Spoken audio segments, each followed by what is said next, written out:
I bought his album on CD. It's the first CD I bought in like 15 years, just because he didn't have vinyl. And I bought a painting as well. And if I could have hugged the guy, I would have done. But the judge said, anyway.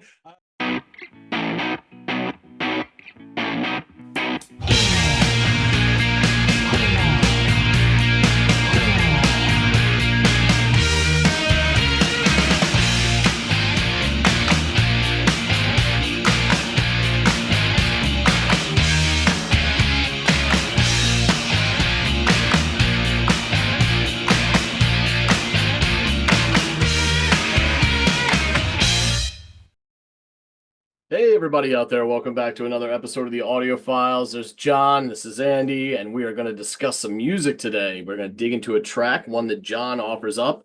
I'm going to go off and listen to it. John, we see you, buddy. You're good. Man. Got stuck for a minute there. I was Bit going to say, of dirt in the I needle. caught buffering. Yes.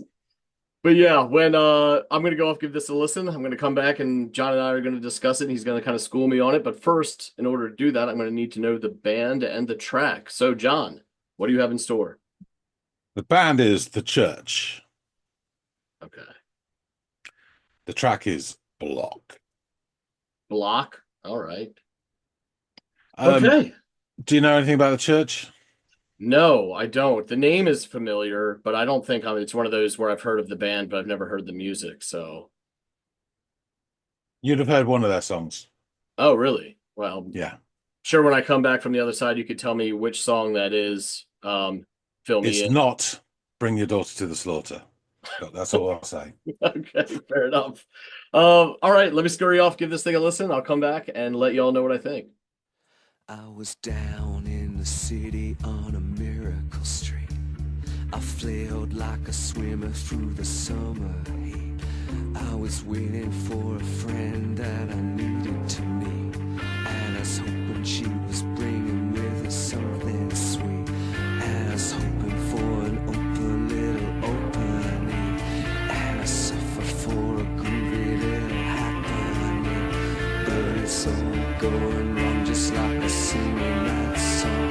The song I wrote about you that they put on TV. The TV that I gave you cause you wanted to see. But all you saw was spaces where the people used to be. 100 bastard voids with their pull on me. In the valley of death, you'll be breathless and free. Love the way the guitars kind of built slowly, sort of that clipped strumming a little bit, and then things sort of came into focus. And when the song kind of started off, this singer kind of just slid in there with this spoken word, moody kind of delivery, and some of the bits and pieces of the content that I caught were kind of dark in nature. And I'm not gonna lie, I don't know if it's because we've done so much of him lately, and he's just kind of his sound is kind of you know flying around my frontal lobe, but I'm definitely getting Nick Cave vibes off of this, and maybe it is a bit of that kind of sinister quality to the delivery and some of the lyrics that are making me think that. But it's not a bad place to be taken. I've enjoyed what I've heard, and this sounds really intriguing as well thus far. So let's continue and see where this goes, because now it kind of sounds like it's really coming into its own at this point. Wondering if it's going to take off here.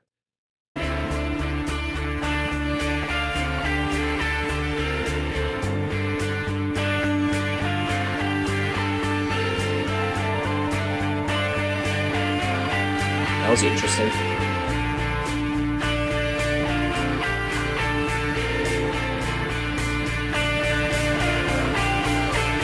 You'll be dancing like a fool by the soul of the sea.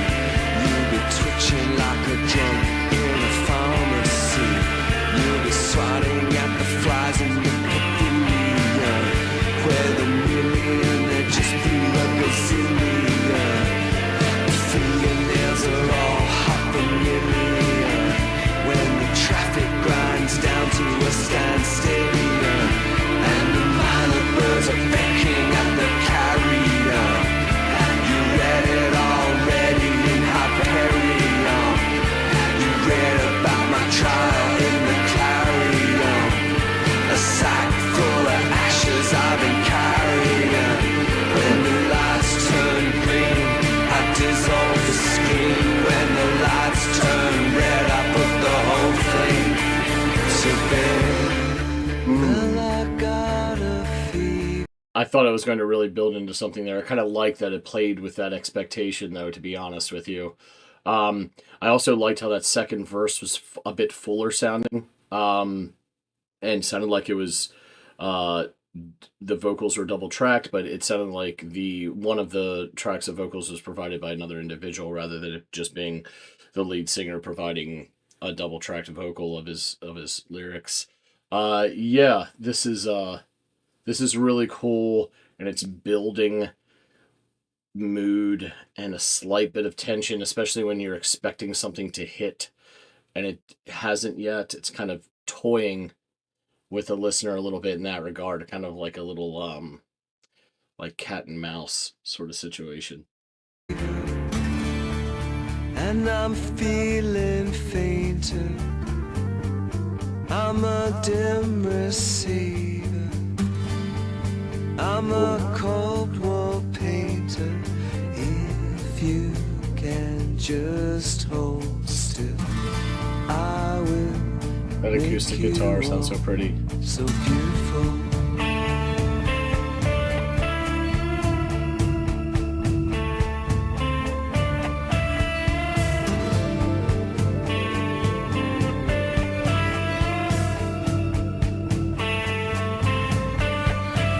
When the lights turn blue, I know what to do.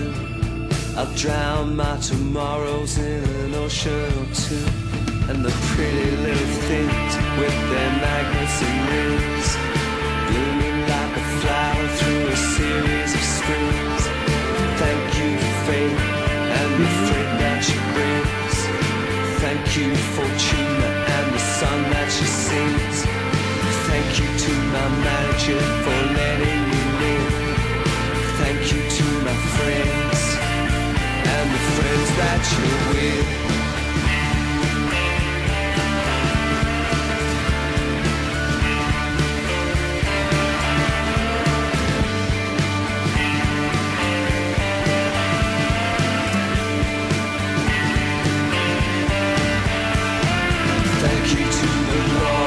Created all this. There's a whole lot of hurt before you get to the bliss. Why even Jesus Christ was betrayed by a kiss. But that was long before that he got in showbiz. Well, I understand the land and the landing on sea, but when I try to walk, I'm sinking, you see.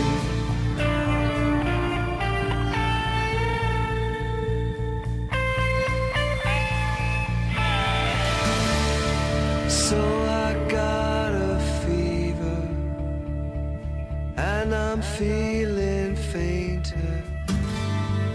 I'm a dim receiver. I'm a cold wall painter.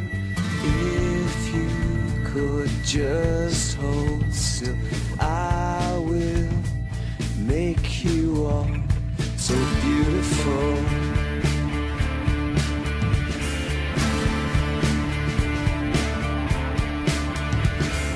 I love that little synthy flourish.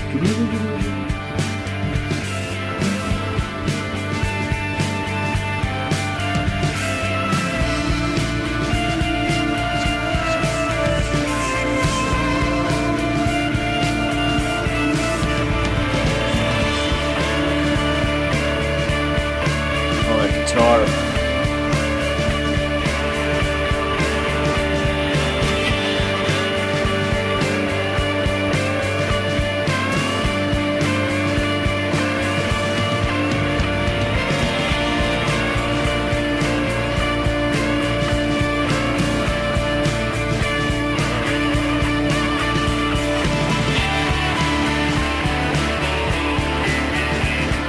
Interesting.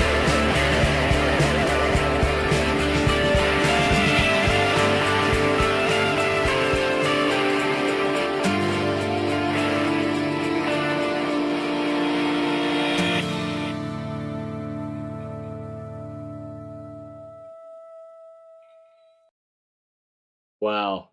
That was really, really pretty. Really well composed and arranged, and the use of dynamics and toying with expectations thereof was a really interesting mechanism to deploy. It added to an already very moody song and probably further enhanced that feeling.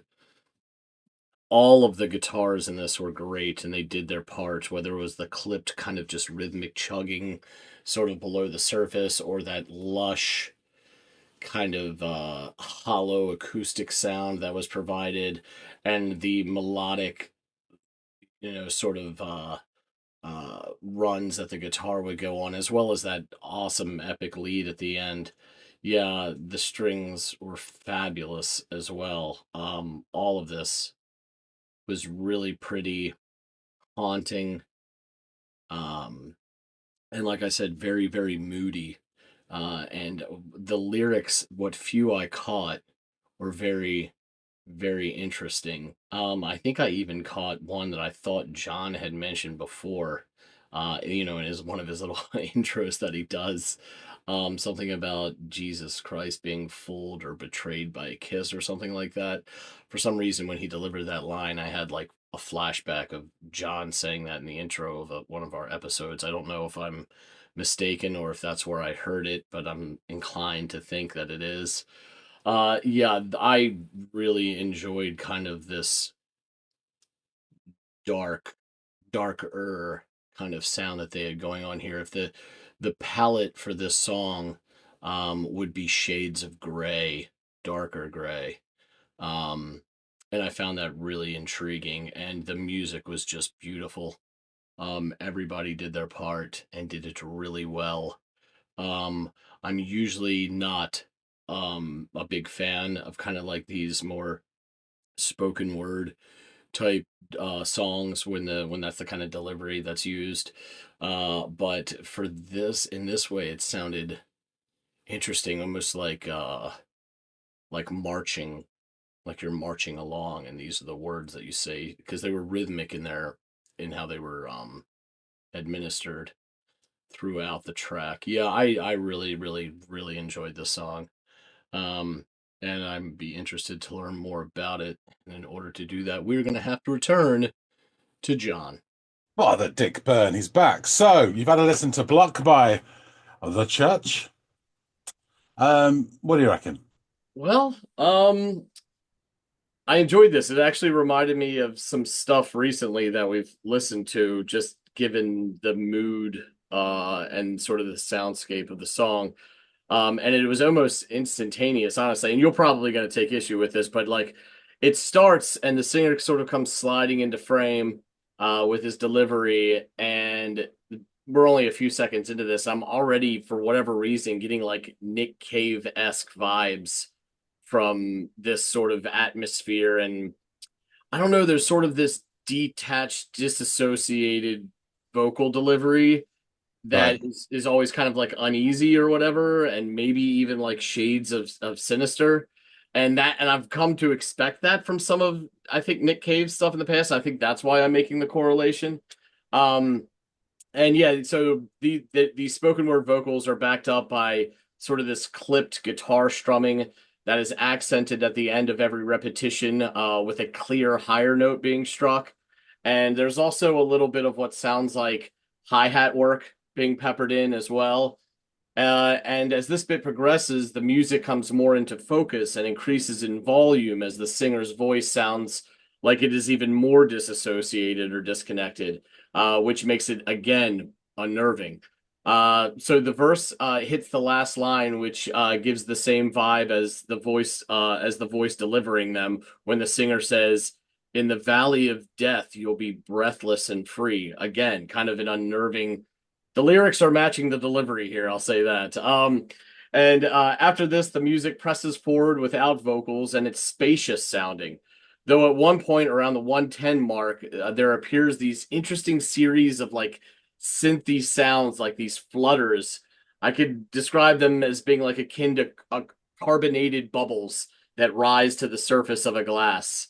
And I like that a lot. And every time thereafter they make an appearance, it gets this like grin out of me just because it sounds so nice to hear that. Because there's this void, musically, and so it lends itself to do these little things, and it just sounds perfect there. Is that bit that sort of goes? Yeah, Yeah, yes, yeah. exactly. Yes. Gotcha. So the second verse comes around. Perfect. Yeah. The second verse comes around and the music is more fully realized than it was in the first verse, which provided more life and progression to the music and the vocals. Um, the the vocals were kind of like double tracked, but they were two different voices from what I could discern or what it sounded like to me. But we had the vocals were more rich because of this in the so it's just another example of how they're I building think on what was it's the first I verse. think it's both the same person, I believe. Oh, really? Really? Because It might have been, but I mean, three of them sing, but I'm pretty sure it's one doing both okay. of them. Okay, cool. Well, then He good does do job this in sort of detached creating, vocals, and he has this singing voice as well. and that's what led me to think it was probably two different people because they were so differently delivered. But either way, it made the verse sound more lush Yeah, and just different enough than yeah. the last iteration of it, which we've talked about before. I love this idea of like setting the groundwork, building upon it, and then maybe when the third verse comes around, you've got this really finished product that's completely different than the last two versions. So awesome stuff. The verse ends with a line, when the light turns red, and there's a lot of this light turning reference going on here throughout the song as well. But when the lights turn red, I put the whole thing to bed. And the song hushes down a bit, and we get another one of those bubbly sounding bits on the synth. And the other guitar slowly chugs beneath the surface of the song, while the other provides this like crawling, haunting melody over top every so often. There's also occasionally like the clear presence of an acoustic guitar that's being strummed as well throughout this song. And I'll touch on it again later when I know it makes an appearance. But it leads me to believe that there are three guitars going on in this track, though I would love to know if that's confirmed or not. But between the chugging electric rhythm, the lead guitar, and this acoustic guitar, it just sounded like there was a lot going on with the strings in this. So I like. Yeah, you have two lead guitarists in this band, and they kind of, depending on the song, one will Okay. will lead and one won't. And I suspect that the first lead guitarist who does that, he plays a lot of acoustic as well, so he would have overdubbed that Okay. track. Okay. Okay. So, during the third verse, which also sounds fuller than its previous iterations, which I just alluded to earlier, this idea of building on, the vocalist apparently is feeling very grateful as he provides a series of thank yous in succession. Uh, then he delivers the line, "Why even Jesus Christ was betrayed by a kiss." And that sparked some bit of recollection in me. So I'm thinking you dropped that as a line during one of your intros. I had to stop it midway and I'm like, wait a minute. I'm having like some sort of flashback here. Only about a week ago, actually. Yeah, that's why yeah. There was a deja vu moment there for a second, but I'd actually experienced it. So I am a listener, John. I listen to what you're saying. So I'm thinking again, I'm thinking you dropped this before in one of the intros. Uh Also, he delivers the final line of this bit when he says, "But when I try to walk, I'm sinking, you see." I think that's what he says. And Yeah. the music again hushes. So there's a lot of this dynamic play where loud, quiet, but there's no, at points, I'm waiting for it to really kick off. And it lures me into believing that that's going to happen, and it doesn't quite do that, which I like being toyed with a little bit. It's like cat and mouse kind of shit. Yeah, I've heard that rumor. Yeah. So yeah, shit. God damn, it's crossed the pond, has it? Uh, so yeah. The music hushes, save for this haunting melody, and then the music cuts briefly, and we get this lush sounding acoustic guitar chord as the singer comes back in with this almost plaintive delivery, talking about how he has a fever, and being a dim receiver. We get more acoustic strums and shuffling drums as he describes how he's like a Cold War painter who would make his subject so beautiful, which is a really interesting line. Uh, the instrumental portion continues, and we get treated to some beautifully haunting lead that kind of blossoms into something more fervent and unwieldy. And I swear to God, at times I thought this was the violin. Like at first, it had this weird Yeah. electric violin sound to it that it threw me for a loop, and it only made me like it even more because of that quality. So I'm like, oh, this is lovely, and it does get a little, like I said, unwieldy as it kind of occupies this gray area between melancholic and apoplectic. Like it doesn't go full into either, but it resides in this some space in between the two.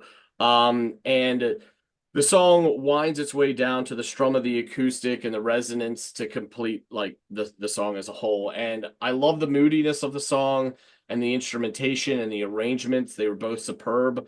Um, the lyrics I caught were really interesting and made you think, but I didn't catch enough of them to piece together like a cohesive narrative. But it sounded very intriguing. And again, so especially given the mood that was created via the music and the vocal delivery. But there was just enough moving parts in the music to distract me from what he was saying, like in successive order, so that I could piece anything together. So I'm going to need you to throw me a bone on that. But all things considered, really cool song. Loved the guitars in this; they were all so fabulous. So hats off to those guys. Cool. Excellent. Well, I'll just tell you a little bit and then we'll get into the bands. I was recommended this band in the late 80s, I think it was. I was told that they're just very similar to REM, Mm. and they're not. They're nothing like REM. I would not, But yeah.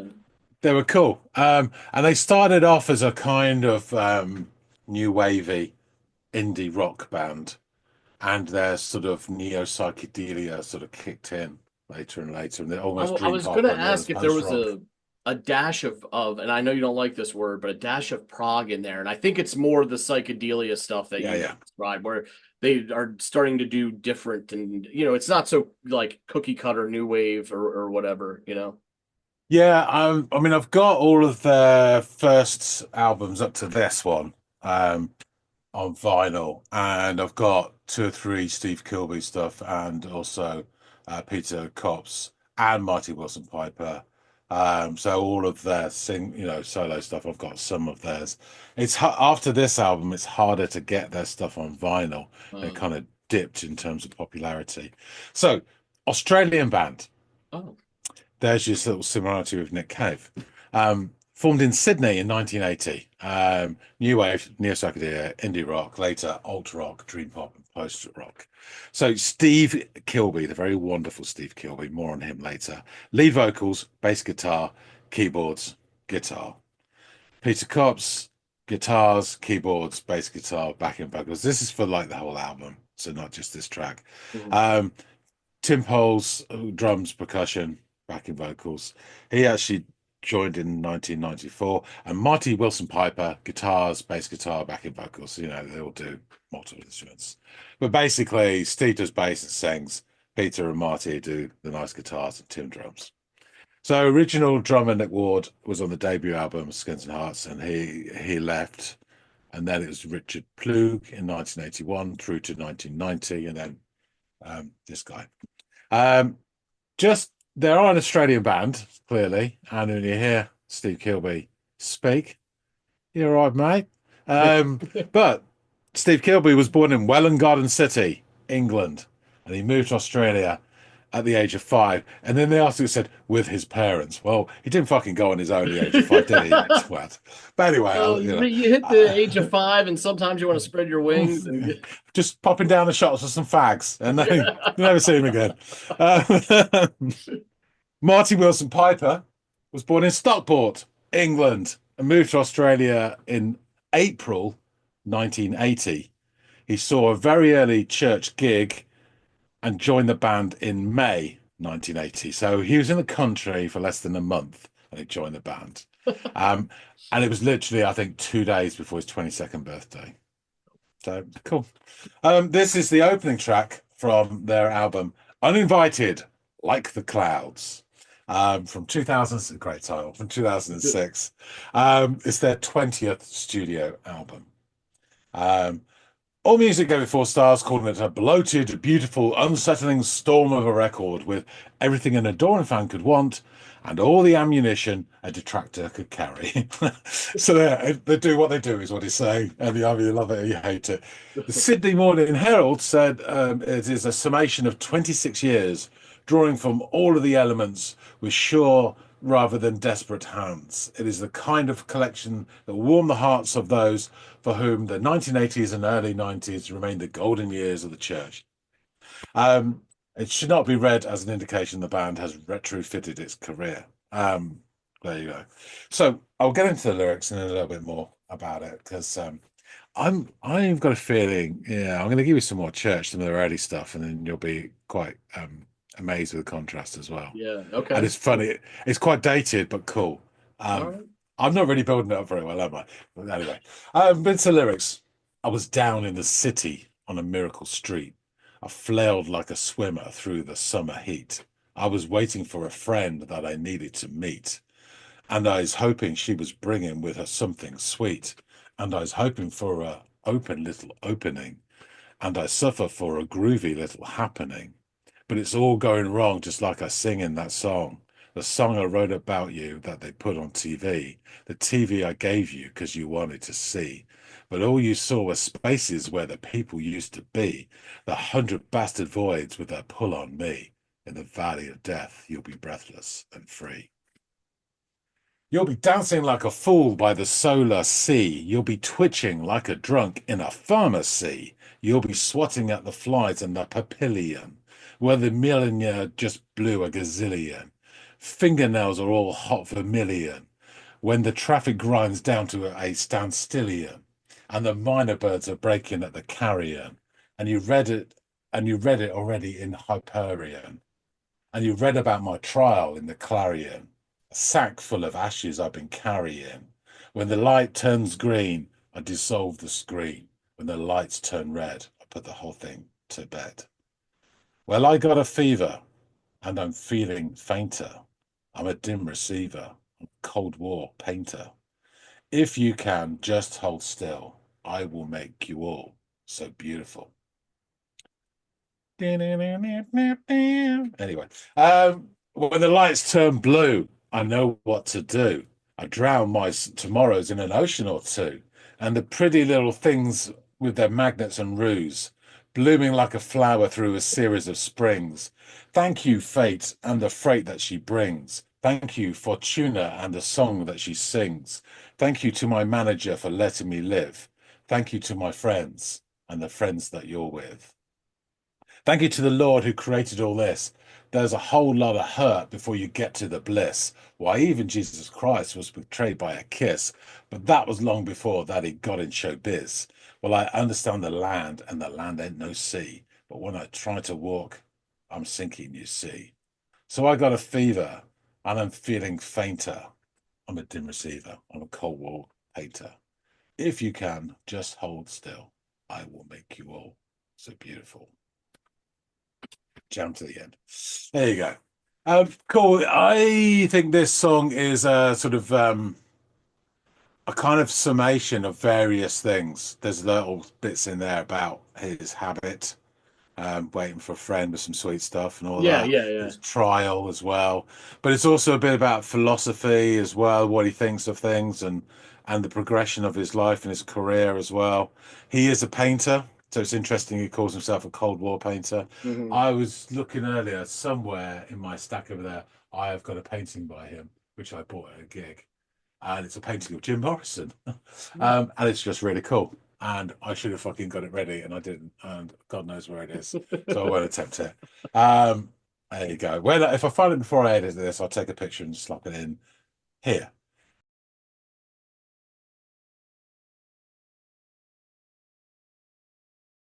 If I don't, I will cut all this bit out.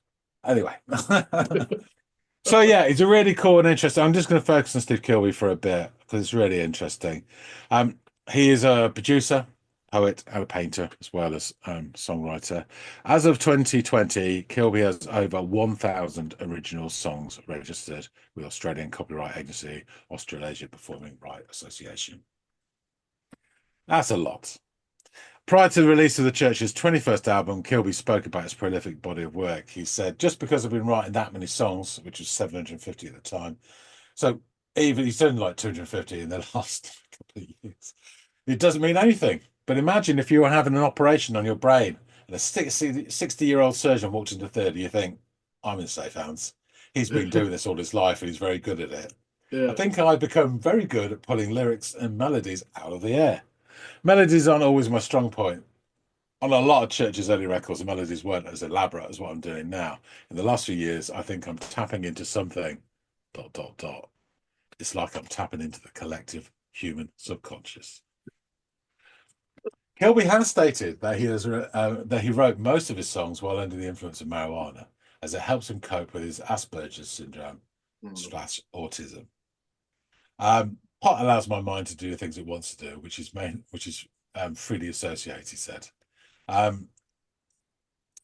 Kilby was dependent on the drug heroin during the 90s, an aspect of his personal life that actually no one knew about until he was arrested in New York City in 1999 on a drugs charge.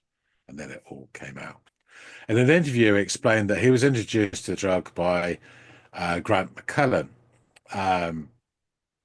And I've got some stuff by him. He's from the Go-Betweens. I've got solo stuff. He did a project with Kilby called Jack Frost. I put the album up actually on the frame recently. And that's when, and Kilby says, it came right out of the blue. The heroin was the last thing on my mind. He'd never tried it before. I went, oh, here's £100. Get me some too. $100. Get me some too. No one had ever offered to me up to then. All the other drugs you might get offered, but no one ever says, hey, want some heroin? It's not like that. If you got a stash, you don't offer it. You don't really go around turning other people on. It's not the kind of thing you advertise. Following successful interventions involving family and friends, unsuccessful interventions, sorry, family and friends, and a relocation to Sweden, which tragically was heroin was easier to obtain. Yeah. He eventually used methadone and kicked it in 2002. Since then, he has occasionally still used heroin, but he says, it just doesn't do it for me. I have no temptation. I'm not interested anymore. So, kudos to him. Yeah. And just as a sort of personal note, I saw him at a gig he did a few years back now, as pre-lockdown, so 2018, 2019, something like that, at a church in a small village outside Cambridge. That my mate knew someone who was organising it. It's ironic, lead singer of the church. And there was 150 people there, tops. And he came on staggering. And he had a bottle of water. Every time he bent down for it, it looked like he was going to fall over. And he had a woman sort of backing the keyboards. And it was a little bit shambolic, but he was telling his little stories in between. He was charming as hell. And at the halftime, we went to the pub next door, and we were talking. And I was saying, "Oh man, he's a mess, isn't he?" Because I think sort of stories about his heroin addiction his autobiography had just come out, so everyone knew about it. And this woman who was all glammed up with big hair, blonde, and sort of like a leatherette suit thing. She kind of looked at me from across the pub. She must have heard me speaking. And then we went back into the gig, and then I realised she was right in front row. I think it was his missus. But something happened about 10 minutes into the second half where a switch just flicked in my head, and I realised this is actually fucking magnificent and magical, and we're in an old abandoned church, and this guy's singing 15 feet away from me, and he's fucking brilliant, and all the other nonsense actually just faded away, and it was probably, I don't know, it's a top 5 gig for me anyway. It was just an amazing evening. I bought his album on CD. It's the first CD I bought in like 15 years, just because he didn't have vinyl. And I bought a painting as well. And if I could have hugged the guy, I would have done, But the judge said, anyway. He seems like a really interesting character, man. Really interesting guy. This Renaissance guy, like he's painting, he's getting into. His album covers are really cool. I don't know if I've got anything here. Where are we? King Kilby. Oh yeah. We have just a couple. So this is called The Slow Crack. I don't know if you can see, what? Still gonna be shiny as shit, but there you go. There's bits of it. Wow.